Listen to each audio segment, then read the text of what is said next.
Very good evening to you. You are watching Biz1st in Focus, and this evening we are going to talk to Mr. Eranda Ginige, the founder of social enterprise Lanka and author of the Handbook for Social Entrepreneurs, this book that I have right here before me. Now we are going to start with the details of this book and why Mr. Ginige decided to go in and author a book of this nature, especially in the Sinhala language. So let's start off there, Mr. Ginige.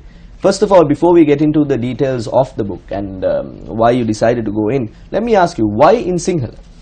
Well, I think it was a deliberate and very intentional decision to start writing in Sinhala, because I write in English Yes. a lot, is because there's plenty of resources available out there through internet for English speakers and English readers to get this knowledge and the tools and the know-how, right? But what is lacking is this content in our local languages, in Sinhala and Tamil, for our masses, the vast majority of people in this country to read and understand in a very simple and very practical way, right?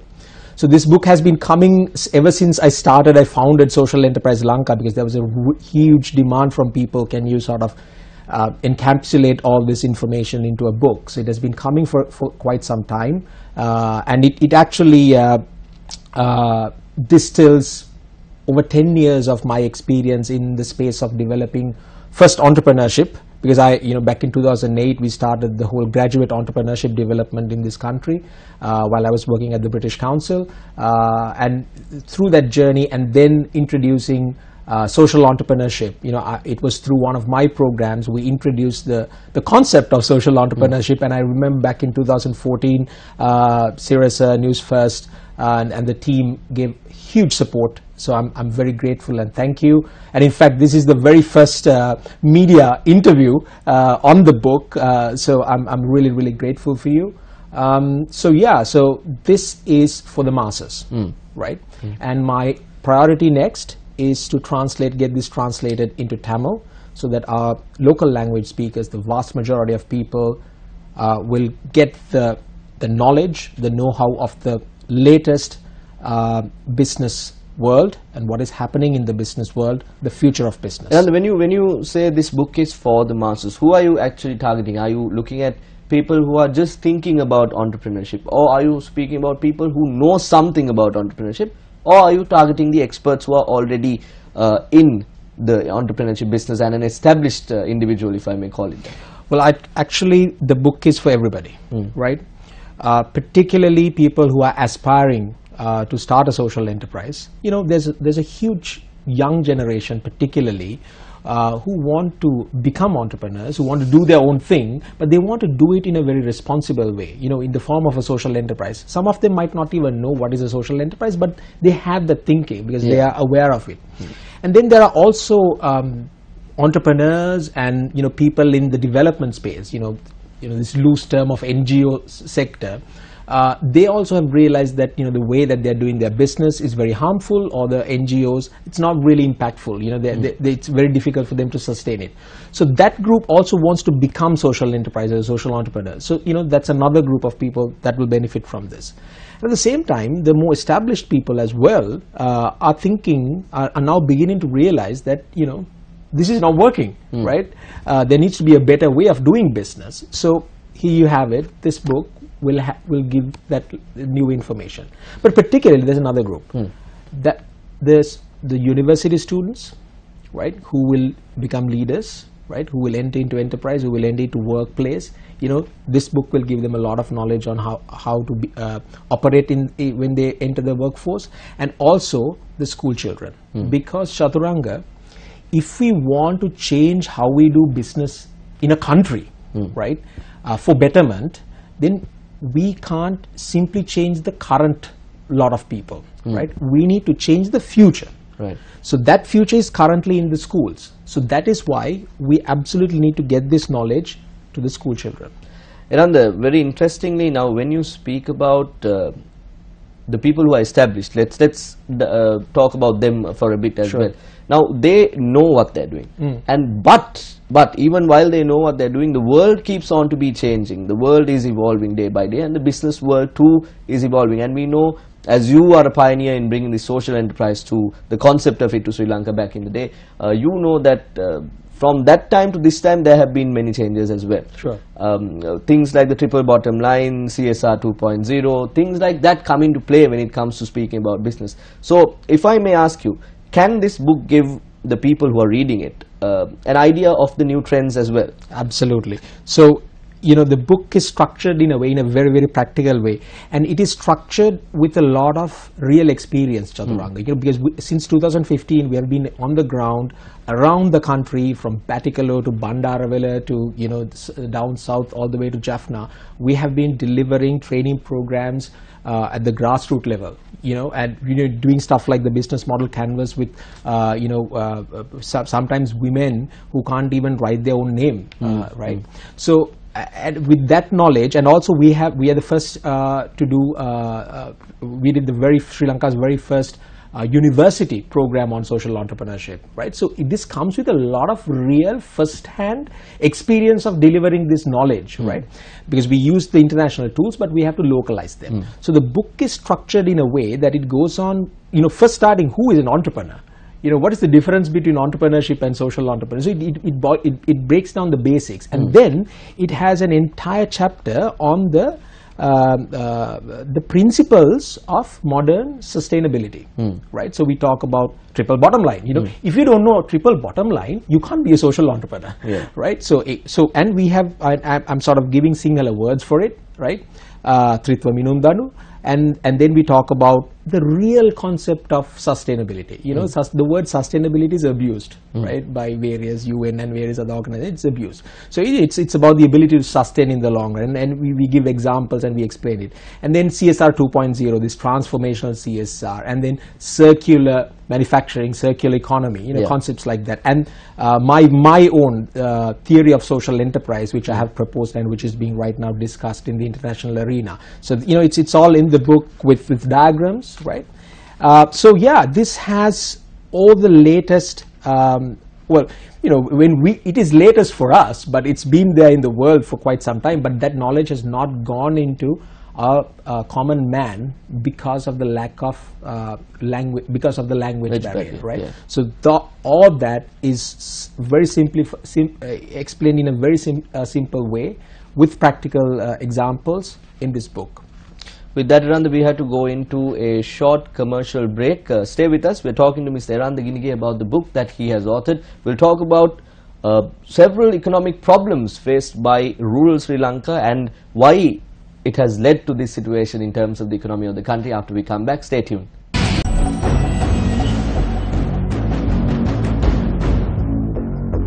Welcome back to the show. You're watching Biz1st in Focus. I'm in discussion with Mr. Eranda Ginige, the founder of Social Enterprise Lanka and the author of the handbook Sarthaka Samaja Vyavasayakek Veemata Maga, or the handbook for social entrepreneurs.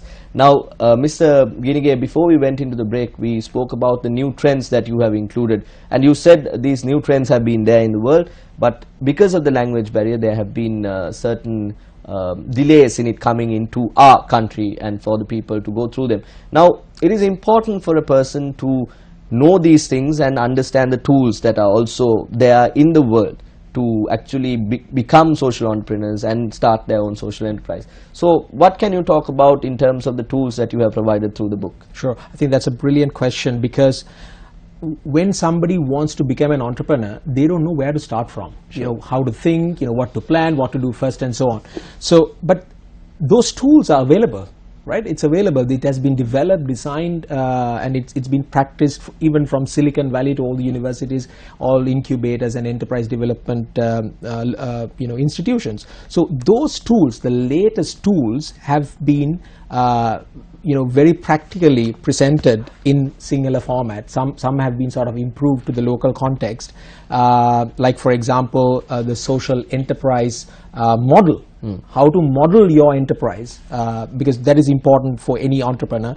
And then stuff like how do you really, when you want to become a social entrepreneur, you start with the social issue, and I think we're going to talk about a critical social issue in a bit. So how do you really understand that social issue? How do you understand how do you identify the stakeholders, and then how do you understand the causes, the root causes for that problem? Because very often, with the government and any other institution, what we find is we give solutions to the symptom, not to the cause, right? So how do you really create a social centered, we call it Samaja Kendriya Visudum, or human centered solution, and then how do you convert that solution into a business model, is being very, very practically presented with a lot of questions for them to think and activities for them to do. So the book is actually very much activity driven, and you have few empty pages for you to scribble your ideas and answers to these questions, and it's in a size that sort of fits in your hand. You can put it in your bag, and it becomes your companion, it becomes your friend, right? Because you need something like that if you want to become a successful social entrepreneur. And now we spoke about these issues that the country faces, and one of the key issues that the country faces seems to be at the moment these exorbitant interest rate driven microfinance loan schemes. And we've seen, yesterday we had a news report of a woman going and attacking an 11-year-old child in Jaffna because the parents delayed the interest payment that was due. So things like that have gone into, in your book, I just saw that you had mentioned how the loan schemes, microfinance came in through Bangladesh, and how this has become now, rather than being a solution, a big economic problem to the country. So that is a major issue that we face, don't you think? Absolutely. So, as you say, and I've written in the book itself, the idea of microfinancing has been there for a while. It becomes prominent in Bangladesh, as you said, by the famous Professor Muhammad Yunus, who is a social entrepreneur, right? Started Grameen. But the difference, Chaturanga, is Professor Muhammad Yunus wanted to take that massive population in Bangladesh that is struggling every day in poverty, in absolute poverty, right? So he wanted to take those people out of poverty. That was his ultimate objective, aim, everything. That's all he wanted to do, and he came up with a mechanism to do that, right? And that's how it became successful. And behind the whole lending money at a high interest rate, there is an entire support system, if you look at it, right? It's not just giving money to a few women, a group of women, right? There's a huge support mechanism, right? But what happened was, as it became a very successful business, which is a social enterprise, it's one of the biggest, billion-dollar social enterprises in the world, which, let me use that example to also tell to the viewers that social enterprises are not just startups, right? Social enterprises can be very big. But then what happened was, the banks and the financial institutions particularly, and these traditional NGOs, saw this as an opportunity to generate revenue, right? So that's what happened in Sri Lanka particularly, and it has happened in some other countries as well. But here, now it has gone to a, unbearable level, and these financial institutions are just pushing microfinance loans, and their staff members don't even know what is microfinance, what is the purpose of this. Nobody knows. Even the managers don't know, right? They're just pushing these loans to people. They just go to some place and get a group of women and just shove it on them. There is no support mechanism, as you have very, very well reported. Some of these ladies, women, don't even know that this was a loan and what is the purpose of this, how to manage this, why is this given, and so on. So it's a terrible, evil thing to do, actually, by responsible finance institutions. And that's why we definitely need very, very strong regulation. So now, instead of microfinancing becoming a solution, a social-centered solution, now it has created a social issue, a new social problem in the country. And it's very unfortunate that a lot of women, out of pressure, out of shame, are turning to suicide, right? And I know many examples, because I work in North and East, particularly in the East Belt. There are so many cases like that, right? So, so yeah, it is a big social problem now. Eranda, let me continue from that. We know that you had the opportunity to work internationally when it comes to matters pertaining to the economy, and when it comes to the examples that are provided to us internationally, we know that matters like this, loan schemes, microfinance loan schemes, are monitored by a very powerful authority of the government. But when it comes to this particular high interest rate loan schemes in our country, we know that it's not regulated by the Central Bank of Sri Lanka. So isn't that a problem too? Absolutely, no question. So the simple answer is yes, right? I mean, you know, these financial institutions, they will bring so many reasons, right? And I saw the session with my good friend Mr. Thiagaraj as well. So I mean, his points are valid. Yeah, there's a cost, right? There's a cost and there's a risk. So you know, you add it up. But then what about the reality on the ground? You know, when you charge this much of interest rate, I mean, our normal interest rates itself are very high, and then you charge another premium on it. How can a practical enterprise, a micro entrepreneur, run a business and return that much of profit to pay back these roads? It's impossible. I mean, if you can run enterprises which generate, you know, that much of return, then you know it's not normal. There's got to be something wrong somewhere. They have to do something illegal to make that much of return, right? So it is practically impossible to sustain this business, right? It's already collapsing, and it's going to collapse, right? It's only going to create far worse problems. When these mothers die, the children are going to suffer, and it's going to create more social problems. So it is critical that the relevant authorities step in, and I would say more, you know, start by controlling instead of regulating. You know, start by controlling. You might even have to put a cap right now, right, to see what is really happening, right, and then come up with a proper policy, because you know the act and all that is not very powerful, right? It's not doing what is supposed to do. I always say that, you know, there's no point in having something if it is not doing what it is supposed to do, right? So these policies are not delivering it. At the end of the day, all you guys, all the banks and financial institutions, no matter how good intentioned you are, if you're not delivering what is supposed to be delivered, then what's the point of doing it, right? And Mr. Thiagaraj brings out a good point that, you know, all this, you know, a lot of these NGOs have now become microfinance lenders, because, you know, this impact investment funds and stuff like that are being now channeled to microfinance, which is actually wrong in my opinion, because, you know, it's not delivering impact, rather problems. These guys have to be very strongly controlled. Right, a lot of these NGOs that went kind of bankrupt after we became a middle-income country are now becoming these microfinance lenders, you know, which is a serious problem, and that needs to be curbed, need to be controlled. Having said that, I'm not going to entirely just dismiss microfinance as bad, because there are obviously people who would have benefited from it, right? But as a social entrepreneur myself, and I write this in the book, because you are making some positive impact, you can't justify negative impact.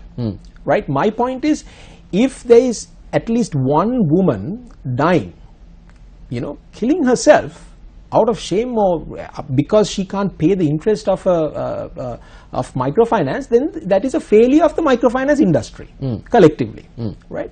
So you should have the aspiration to make sure that not even one woman would die because of your product. Right? That is your responsibility. That is how you become a responsible business. You can't say, well, you know, it is the ownership is with the borrower, you know, all that nonsense. You know, that era is gone, Chaturanga. That age of how you do business is gone, and the world has realized that it is not working. Right? That is why concepts like social entrepreneurship, sustainability, circular economy kind of concepts are now coming. Right? And what we are trying to do is make that change happen in this country, right? So as responsible businesses, regulated businesses that have huge amounts of assets and you know, resource, you should be the pioneers. You know, you should take the plunge. You know, you should set an example. You should be able to come together and solve these problems yourself, rather than even waiting for a government regulator to come and do it. You have the responsibility to do it. So why don't you take the responsibility and show how it is done? Mr. Ginige, with that we had to go into a short commercial break. We are at an interesting point in our discussion where we discuss the problems that are faced, especially by people who are subject to these high interest loan schemes and have to end up paying it by their life, with their life. So we'll be back after this short commercial break, and we'll be discussing more about the book that has been authored by Mr. Ginige. Welcome back to the show. You are watching Biz1st in Focus. We were in discussion with Mr. Ginige about one of the key problems that the country faces, especially in rural and areas that are prone to these high interest rate loan schemes. Now let's move on a bit from that and look at the bigger picture, Mr. Ginige. Now we spoke about established entrepreneurs in the country, and one of the key, we touched upon this in our first round as well, one of the key problems that are faced in our country is when it comes to startups. When people want to get into new things, there is a lack of advice and a lack of areas where people can learn from, people to look up to, and people who they can go and talk to and say, this is what I want to do and how do I do it, point of view. Now Mr. Ginige, yes, people like you have come forward and written books so that people can learn from your examples and the examples of others. But I want to focus that attention to the point of view of the government. Research and development. How important is it for economy to function? Well, it's the simple answer is it's very important, right? I mean, I'll give you a little example. There's a very inspirational couple of young graduates from a private higher education institute who has developed a fabulous device. Their device is simplifying the ECG, the bulky ECG machine. They have brought into a very small device, right? And they're absolute entrepreneurs in the sense they have done their research, clinical research, and they got the product approved, everything, right? With a very long time, because they first took part in a business plan competition that I organized through the British Council back in, I think, 2009 or 10, right? So they have been developing it over this time, very huge perseverance. But here's the thing, for them to get that molded plastic piece done for their circuits to go in, they have to get it done in China, right? And they have to they have to incur huge costs to get it done. So with research and development, I think more than research and development, what we lack is we don't have places for entrepreneurs to come and experiment, right? Get their product tested, get the prototypes done, right? We have not given that ecosystem. Now I know this because I have been in this space since 2008, right? We did hackathons before hackathons were a thing in this country, right? And I did the country's very first National Entrepreneurship Week back in 2009 through the British Council, right? So I know how this has happened, and I know how the journey that has come. Whatever the startup culture that we see right now in Colombo, this all started with a lot of British Council's involvement, right? So, but we still don't see the key players, particularly. I think it should come from the government. Now I heard my very good friend, my colleague, my partner in our sort of television show that we run for social entrepreneurs, he was recently in China, and he said that the Chinese government has a mechanism where if there are startups fail for some reason, because startups fail, startups do fail, right? But when startups, and that's okay. That's okay, absolutely okay, because that is how you learn and then you move on. But what happens is the Chinese government would absorb the financial burden, right? So that's the kind of support mechanism that you find in other places, and which can easily be done here. We are not talking huge costs here, because not everybody is going to be an entrepreneur in the first place, and not every entrepreneur is going to become a social entrepreneur, because you need certain qualities and thinking to become an entrepreneur, and then even advanced qualities and thinking to become a social entrepreneur. Definitely. Right? So absolutely, research and development spaces, like what we call maker spaces, tools that are freely available for entrepreneurs to come and get their products done, get their products tested, prototyped, get the advice. In fact, social enterprise Lanka are sort of trying to create a private sector driven space like that. but it's still in the design phase, because I have seen these incubators and accelerators coming and going. Because the physical space is not what is important, right? What is important is the content behind it, the program that you deliver. So, for example, stuff like this, you need the knowledge before you start putting in things. So, yeah, it is absolutely essential.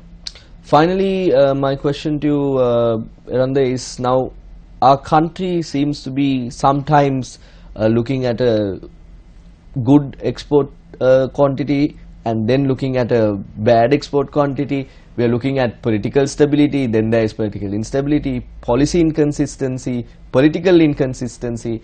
We seem to be in a lot of trouble when it comes to all of these sectors. Now, my question to you is very simple. We know that businesses depend on data, and every decision that businessmen, entrepreneurs, social entrepreneurs make are data driven and have to be backed up with data. Sri Lanka's data policies when it comes to data, if I am to ask you some key statistics, you would have to quote something that the central bank has given out for about 2 months back. Yes. So this years back. Or years back even when it comes population to statistics and so on. Census statistics, it's about a few years back. Now the availability of data, these are simple things that the government can look into, and these are important for entrepreneurs, don't you think? Absolutely. I think that's critical, because the current age, it's data driven. And having access to that data is important, and it kind of links back to the research and development, because there needs to be entities that's doing real research. Most of our think tanks and research agencies are doing all nonsensical research. They're trying to prove what we already know, right? But real facts and figures on social issues and social problems in the ground, and because some of these social problems are localized, different provinces have different conditions and situations. So that kind of research-led data needs to be created, needs to be churned out, and that data needs to be available free and open source, right?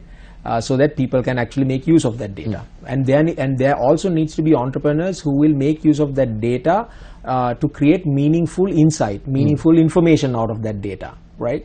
So, I mean, we see and I'm going to give a little challenge to our meme creators in this country. We have very creative meme creators in this country on social media.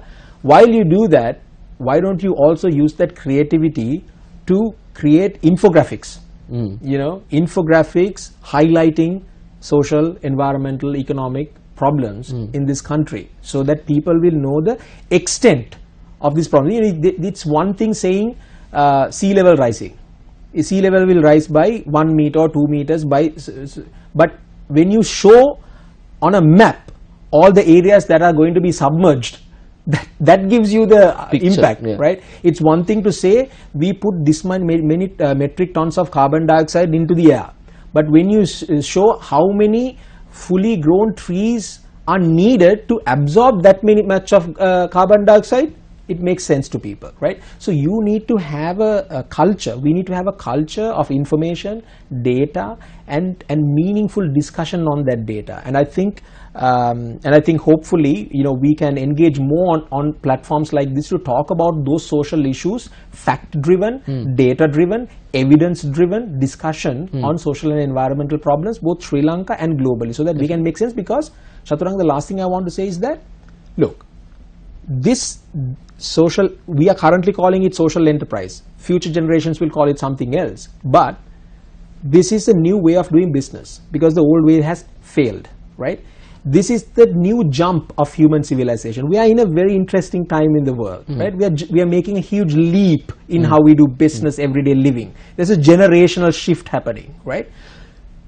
If we are to be successful in that future, we better jump onto that curve, right? Instead of going in the past economic policies. So the governments also need to understand this. The business, the already successful businesses need to understand this and help make this change happen in this country. Thank you very much, Mr. Ginige, for being here with us and speaking to us about the book that you have authored. And also, I just want to say, if anybody wants to buy this book, right, it's not available on any of the bookshops, but you can order it online on our website or on my Facebook page. You can easily find it if you're on social media. If not, you can always send me an email and we will deliver the book to you. If you can give us your email address as well. So it's eranda.ginige@socialenterprise.lk. eranda.ginige@socialenterprise.lk. And if you go online and look for me, I'm there. My email address is always there. All you have to do is just drop me an email or a message on any platform, and you will get the instructions on how to get the book.